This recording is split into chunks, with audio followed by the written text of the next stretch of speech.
أعوذ بالله من الشيطان الرجيم. بسم الله الرحمن الرحيم. لله ما في السماوات وما في الأرض وإن تبدوا ما في أنفسكم أو تخفوه يحاسبكم به الله فيغفر لمن يشاء ويعذب من يشاء والله على كل شيء قدير. آمن الرسول بما أنزل إليه من ربه والمؤمنون كل آمن بالله وملائكته وكتبه ورسله لا نفرق بين أحد من رسله وقالوا سمعنا وأطعنا غفرانك ربنا وإليك المصير. لا يكلف الله نفسا إلا وسعها لها ما كسبت وعليها ما اكتسبت ربنا لا تؤاخذنا إن نسينا أو أخطأنا ربنا ولا تحمل علينا إصرا كما حملته على الذين من قبلنا ربنا ولا تحملنا ما لا طاقة لنا به واعف عنا واغفر لنا وارحمنا أنت مولانا فانصرنا على القوم الكافرين.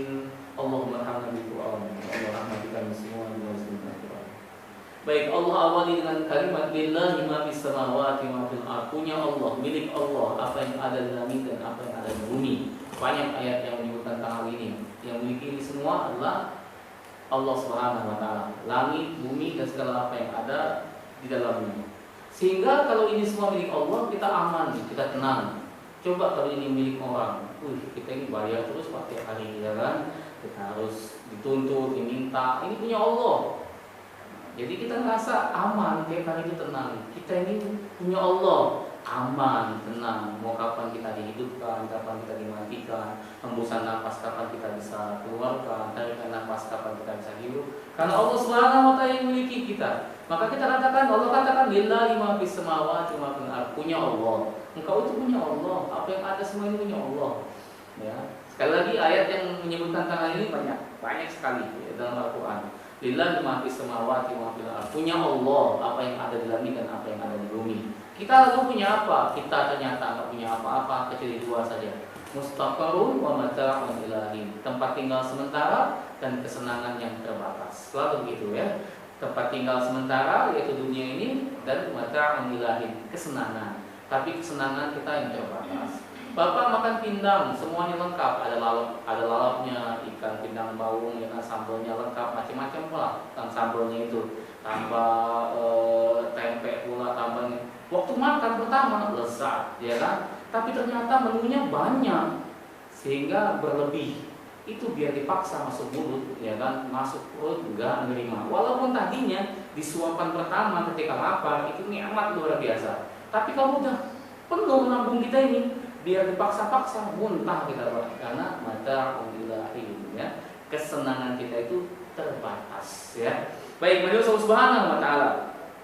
Wa in tubdu ma fi anfusikum aw tukhfuhu yuhasibkum bihillah. Dan apapun yang kau tampakkan dan apapun yang kau sembunyikan, yuhasibkum bihillah, akan dihitung oleh Allah Subhanahu wa taala. Maka ketika ayat ini turun, sesaklah dada para sahabat.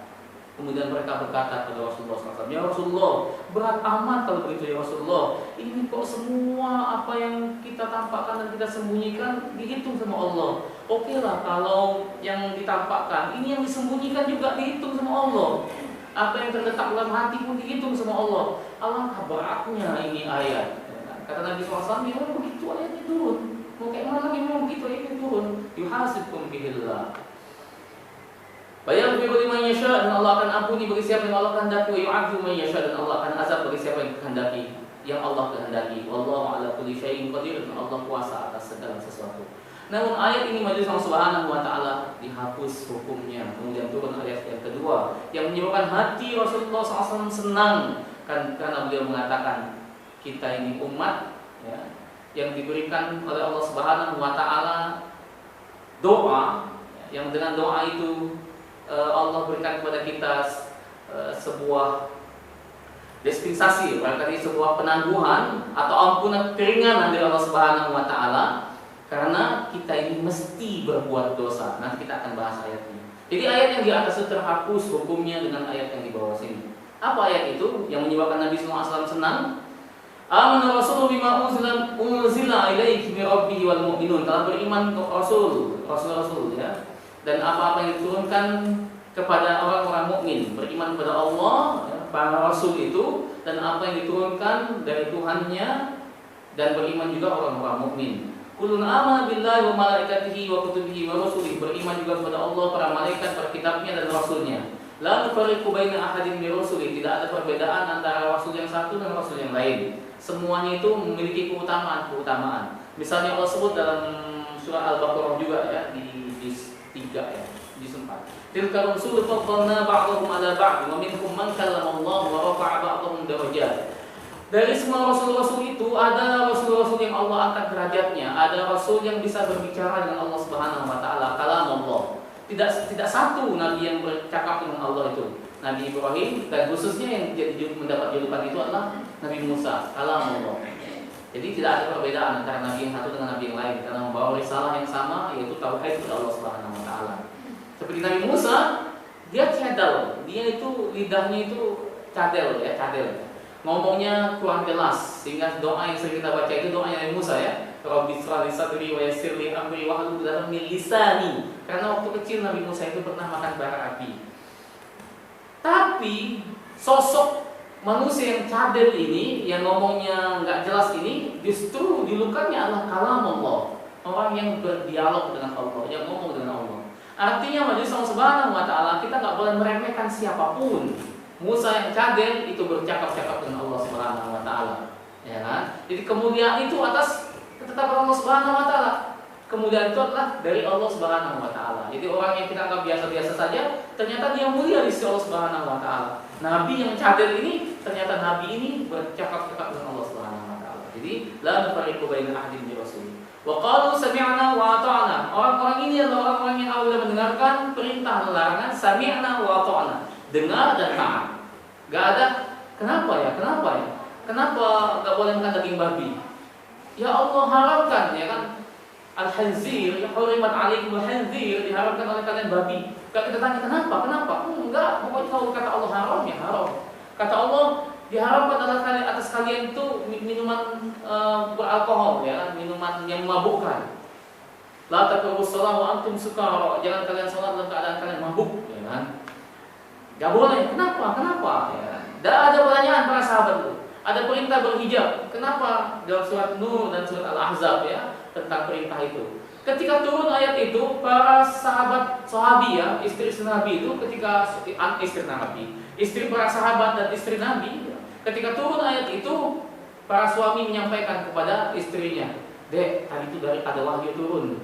Katanya wanita muslimah itu harus menurunkan memakai hijab menutup auratnya." Maka mereka serta-merta mengambil gorden langsung lipat ya, tutup auratnya, jemuran ambil. Enggak bertanya kenapa ada apa, enggak begitu. Karena mereka adalah orang yang beriman kepada Allah dan Rasulnya dan malaikat dan kitabnya. Mereka mengatakan sami'na wa ata'na.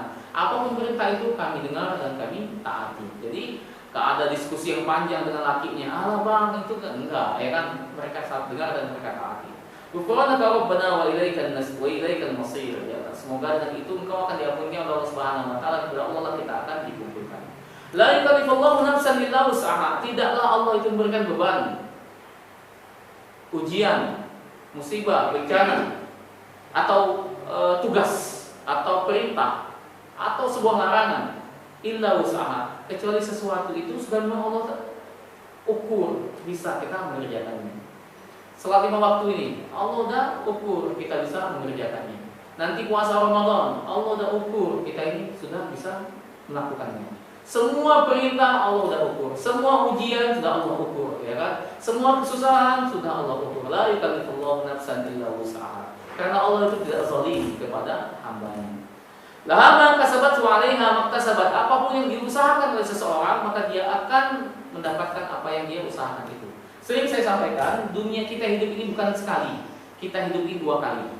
Yang pertama, ketika di dunia ini kita hidup. Yang kedua, ketika kita di akhirat nanti hidup. Maka hidup kita itu dua kali. Dunia ini tempat kita menanam, akhirat nanti tempat kita memetik. Dunia ini tempat kita beramal, akhirat nanti kita mendapatkan ganjaran dari amal itu. Jadi hidup ini enggak sekali, hidup ini dua kali. Maka orang yang mempersiapkan hidupnya untuk hari esok, ya kan? Ya ayyuhalladzina amanu taqullaha wal tanzur nafsum ma qaddamat lighad, yang mempersiapkan dengan ketakwaannya untuk hari esok, maka dia akan bahagia di kehidupannya yang kedua, ya. Rabbana la tu'akhidna. Ayat inilah yang memasuk ayat yang di atas, ya kan? Hukum ayat yang di ayat ke-284 itu. Rabbana wahai Tuhan kami, la tu'akhidna, jangan Engkau hinakan kami, in nasina aw akhtana, jika kami lupa, jika kami salah. Kalau para orang-orang terdahulu, Nabi Musa misalnya, ketika mereka melakukan sebuah dosa, misalnya mereka membuat dosa syirik, ya, itu hukumannya langsung ketika mereka di dunia ini. Sesungguhnya kamu zalamtum anfusakum bi ittikhadikum al-ajla fatubu ila bari'ikum faqtulu anfusakum zalikum khairun lakum 'inda bari'ikum fataba 'alaikum innahu huwat tawwabur rahim. Kalian telah syirik, telah kembali menyembah anak lembu, maka hendaklah kalian membunuh diri kalian sendiri, saling membunuh atau bunuh diri. Jadi cara bertaubat orang terdahulu dengan cara dibunuh, saling membunuh atau bunuh diri, baru diterima fataba 'alaikum, maka diterima taubat kalian. Jadi orang-orang terdahulu begitu hukumannya. Kalau kita majelis Allah Subhanahu wa taala, kita diajarkan oleh Allah Subhanahu wa taala sebuah doa yang kita paham betul, memang begitulah keadaan kita. Rabbana wahai Tuhan kami, la tu'akhidna, jangan Kau hinakan kami, in nasina, kalau kami ini lupa, au akhtana, kalau kami ini salah. Kami ini gak akan bisa terus berbuat kebaikan. Ketika kita membaca ayat Innal ladzina qalu rabbuna Allah tsumma istaqamu tatanazzalu 'alaihim malaikatu alla takhafu wa la tahzanu wa abshiru bil jannati allati kuntum tu'adun. Maka orang-orang menafsirkan ayat itu di zamannya Abu Bakar Siddiq. Orang istiqomah itu adalah orang-orang yang dalam ketaatan, stabil dalam ketaatan. Kemudian kata Abu Bakar Siddiq radhiyallahu anhu, kalian meletakkan sesuatu yang bukan pada tempatnya. Mana ada orang yang stabil terus dalam ketaatan? Gak ada itu.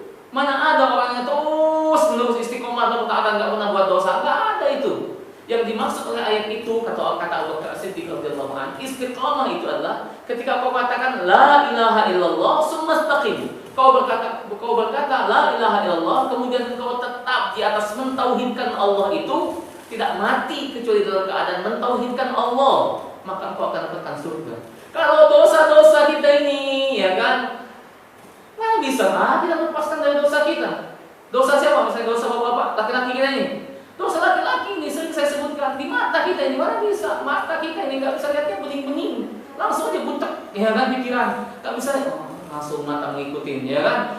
Dosa kita mana bisa kita nunduk terus, ya kan, nggak bisa lihat yang cantik-cantik. Memang itulah, bukan berarti membolehkan, tapi itu adalah dosa. Kalau semua dosa itu langsung dihukum oleh Allah Subhanahu wa taala, tidak ada ampunan, beratlah hidup kita ini, ya kan? Menjem terus kita tiap hari, ya kan? Apalagi akhir zaman ini, ya. Susah, ya. Nah, majelis Allah Subhanahu wa taala, kalau kita juga lupa atau lalai, kalau misalnya seandainya salat misalnya, sesungguhnya salat itu ada waktunya, ya. Tepat waktu misalnya perintahnya.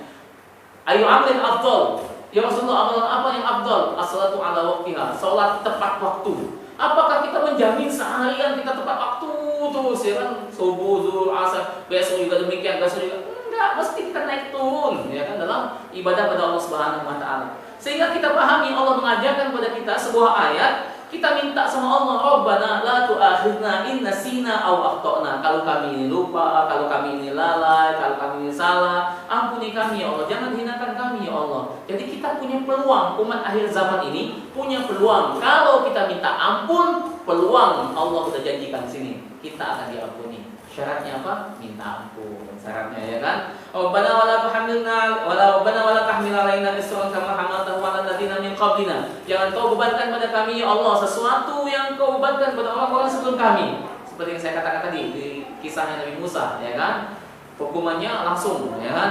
Rabbana wala tuhammilna ma la taqata 'lana bi wa'fu 'anna waghfir lana warhamna. Nah ini doanya ya kan, setelah minta jangan dihinakan, kalau salah dan lupa kita minta kepada Allah Subhanahu wa taala, waghfir lana, ampunilah kami ya Allah. Warhamna, sayangilah kami ya Allah. Anta maulana, engkau itu adalah pelindung kami ya Allah. Rabbana, kami ini enggak bisa mengurus diri kami sendiri. Ya Hayyu ya Qayyum bi rahmatika nastaghits. Itu doa Nabi itu. Wahai Allah yang Maha hidup, wahai Allah yang Maha berdiri sendiri, jangan kau biarkan kami mengurus diri kami sendiri. Ya kan? Ya Allah, ya kan? Bantu kami, jangan kau biarkan kami mengurus diri kami sendiri. Bi rahmatika nastaghits. Hanya kepada Engkau dan kami ini ya Allah minta diurusin ya. Allah Rabbun yang memelihara kita semua. Anta maulana, dialah Allah pelindung kami. Seperti kasus kita di akhir zaman ini ya, di masa kita, entah masa cucu-cucu kita nanti. Pandemik ini, mana bisa kita lawan ini? Ya kan? Kita nggak tahu bagaimana cara menyelesaikannya. Nggak tahu kita, Allah yang mendatangkan ini virus, Allah juga yang akan mengangkatnya. Allah yang memberikan sakit, Allah juga yang akan menyembuhkannya. Kepada Allah lah kita bertawakal dan bergantung. Kita mau tawakal sama apa? Ya kan? Bertawakal dengan vaksin. Suntik jauh, suntiknya takut begitu ya kan? Ada yang berotot ya kan, pakai baju dinasnya gagah. Pas disuntik melo ya kan, teriak-teriak ketakutan. Padahal gagah. Dengan yang suntik aja kita ini takut ya. Sehingga bagi Allah Subhanahu wa taala, anta maulana, engkau lah pelindung kami ya Allah. Enggak bisa kami ngurusi diri kami sendiri. Fansurna 'alal qaumil kafirin, dan tolonglah kami, bantulah kami dari kezaliman orang-orang kafir. Majelis Allah Subhanahu wa taala. Dan ketika kita membaca doa ini, pahami betul. Rabbana la tu'akhidna in nasina aw akhtana. Kita paham betul. Allah turunkan ayat ini untuk kita baca, untuk kita pahami. Kata Allah nih, ayat. Kalian ini salah, kalian ini sering buat dosa, maka mintalah kepadaku. Ini cara memintanya. Seperti sesuatu yang bakal sudah dikasih, tapi kita disuruh ngajuin proposal, ya kan? Sebagai syarat saja. Nanti datang ke rumah, ya kan? Nanti saya akan berikan ini, tapi syaratnya ialah bawalah proposal, ya kan? Bawalah proposal. Padahal sebenarnya sesuatu itu sudah bakal dikasih, ya kan? Atau ketika kita datang ke rumah seseorang, ada orang itu yang sungguh sangat baik. Setiap orang ke situ mesti dikasih oleh dia. Maka ketika orang ke sana mesti dikasih, dan Allah itu dan kita mesti punya sangkaan yang baik. Kalau saya ke sana, mesti saya juga diberi oleh orang itu. Allah itu jauh lebih baik daripada manusia itu. Manusia itu cuma 1% saja rahmatnya, sementara Allah punya 99%. Nah, ayat ini mengatakan, ini ayatnya, passwordnya ini. Kau ingin diampuni, kau ingin dimaafkan, minta kepada Allah Subhanahu wa taala yang Maha mengampuni dan Maha memaafkan. Tapi rugilah seseorang yang sudah tahu passwordnya, tapi justru dia tidak datang kepada Allah Subhanahu wa taala. Nanti di akhirat termasuk minal khasirin, termasuk orang-orang yang rugi. Kata Allah, dulu dikasih ini doanya, tapi kau nggak minta, ya kan? Karena memang dia tidak pernah bertobat dan mohon ampun, sehingga nanti di akhirat dihukum bukan karena Allah bukan karena Allah zalim, tetapi dia yang zalim pada diri dia sendiri. Barangkali itu yang bisa kita bagi pada kesempatan yang mudah ini. Semoga Allah Subhanahu wa taala berikan hidayah kepada kita untuk istiqomah dalam kebaikan-kebaikan dan diwafatkan dalam keadaan yang terbaik. Kemudian berdoa kita kepada Allah Subhanahu wa taala, Allahumma barik lana fi Rajab wa Sya'ban wa ballighna Ramadan. Ya Allah, berkahilah kami di bulan Rajab, berkahilah hidup kami di bulan Sya'ban, berkahilah rezeki kami dan kesehatan kami di bulan Rajab dan Sya'ban. Muliakanlah kami ya Allah sampai ke bulan Ramadan, dan Engkau buat kami beribadah dengan baik sebagai bekal kami untuk menjumpai Engkau ya Allah pada yaumil qiyamah. Rabbana atina fid dunya hasanah wa fil akhirati hasanah wa qina adzabannar. Hadanallahu wa iyyakum ajma'in. Assalamualaikum warahmatullahi wabarakatuh. Waalaikumsalam.